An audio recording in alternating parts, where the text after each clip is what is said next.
Hello! Happy November 2nd. The spooky things have not ended. In fact, this video is bringing me back to a few days ago when I made the video about the humans books that have been made from back in the day from dead people, psychiatric patients that really just volunteered to have their bodies taken and made into books. So then people can have that embodiment inside of, like, I guess for a spiritual reason, that those dead people are now living with us on Earth no matter what. If we were to make like a dead person, their skin, their bones and such, which would be pretty sick but also disgusting, into a pair of glasses like this here, it would look really cool.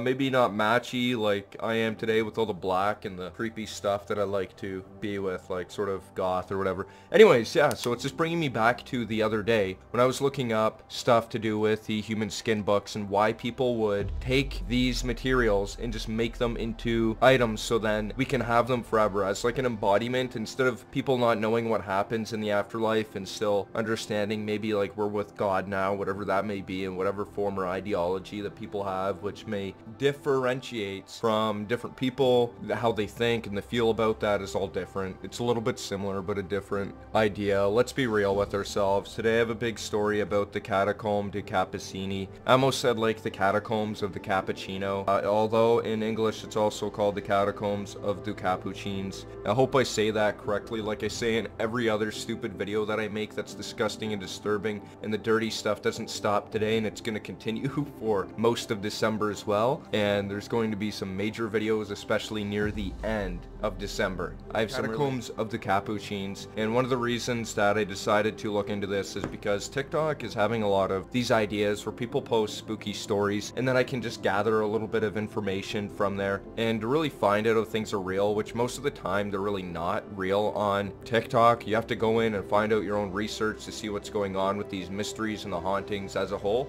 so then I can bring it together and then actually come up with an inclusion or maybe like some type of different idea, or to show like why people sort of thought the way that they did in a way that makes sense to me, which most likely makes sense to a lot of other people out there because we're similar and a little bit different. Back in the day, they used to do something really important in Egypt when it came to the pyramids and such, mummification. They are not the only people that did that. In fact, this way of preserving people actually across different areas of life. For an example, in Sicily, in Palermo, it's called, so yeah, in Palermo, that's where the catacombs are, and I wanted to find out a little bit more about what's going on there. They did a study back in 2007 to figure out what was one of the main ways that they preserved people over there, and it seems like due to subject matter or whatever they were doing, these scientists went in there and wanted to let everyone know in Italy without, I guess, going out there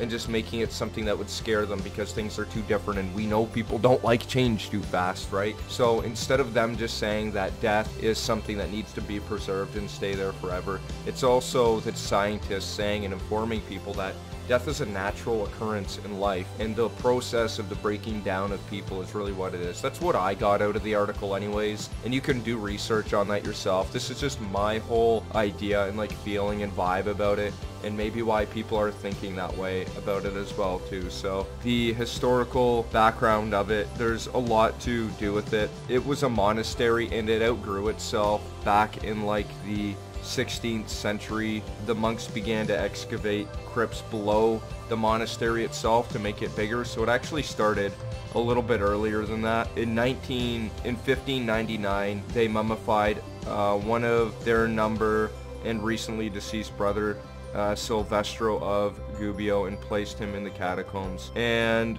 Sylvester actually did a lot of important stuff down there as well too, and what really makes sense to me for what they did, why I like looked all this up, is because they were doing this to preserve the dead people. And there was one example that they gave of a lady, and to sort of debunk a little bit of a mystery before we just completely destroy the video overall anyways, there's a lady that was like just under 2 years old. She was about to turn 2 years old. Father grieved her, felt really bad for what happened. She passed away due to the Spanish flu back in the day, and a pneumonia killed her off. Her name is Rosalia Lombardo, and to have that person there It's just showing that people, no matter where you go, they want you and you're always being there in their heart as well. No matter if you leave elsewhere, that person is still there. Even if this body were to disappear, that feeling, that energy that moved on, a lot of people can relate to that. When someone passes away, they feel like their spirit's still around and wanting to say hey every now and then, no matter if they're going up making random sounds, opening drawers, making a mess, giving like signals, I guess. Although you have to sort of look into detail and like why these things are happening or the background of it. Although I personally know that these things have happened, some people just don't because they're not exposed to it. Some people go out and they go in and explore the catacombs just to have the feeling of macabre and stuff like that, to just fill that destiny that is inside of some people, to learn and try to understand of why these people did what they did, and to just pay respects and their dues by praying to the people in the catacombs. And one thing that they did to actually keep these people embalmed after they died, which I would say is similar to the Egyptians, although just keeping more than just the skin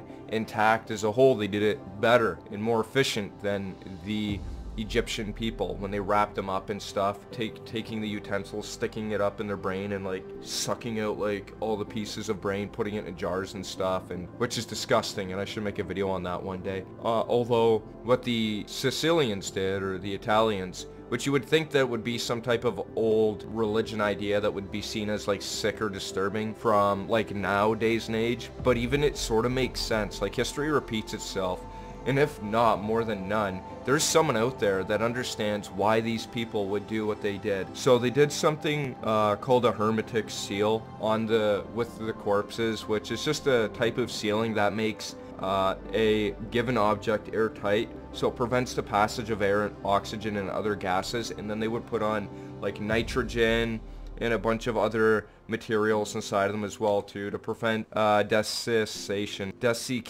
I don't know how to say the word, like I said. Like all it really is, if I go into like detail of it, I'm not sure if people can see it because my phone glows, but you can actually see cracks. So when people die, they like melt and like ooze, and their skin like deteriorates because it's a natural breakdown composite of life. The thing that was keeping you alive and all the gases inside of you, they're leaving. Your body is just not regulating itself in the way that you used to because your heart's not beating, things have stopped, and then the bacteria and such start to grow.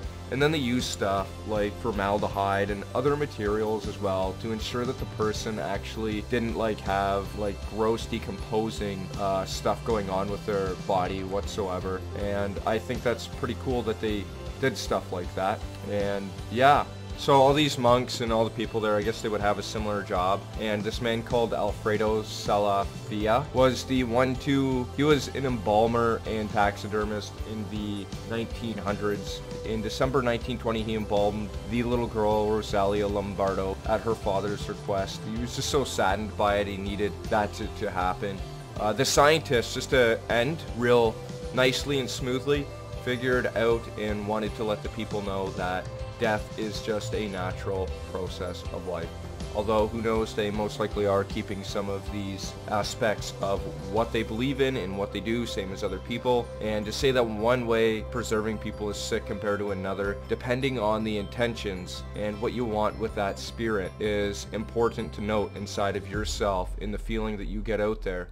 Because we all die one day, we feel sad, things happen, and then maybe we'll understand a little more. Although we're alive right now, and just live life. Like, God, I don't want to keep going on about this. Like, too much death is, it's just strenuous. Anyways, yeah, I just looked up that story to debunk it. That lady, Rosalia, when they say that when you go in there to the museum, the monastery, whatever you want to call it, the morgue, you'll see that her eyes seem to be so glistening that it looks like she's as if she's blinking throughout the day, but it has to do with a optical illusion, they call it, which obviously it is. It's the lights flickering every now and then, probably some type of fluorescent lighting, which as we know messes with people's eyeballs a little bit, and then they see it as if she's blinking, and because she's so well preserved, it's just so really bizarre to see her alive like that.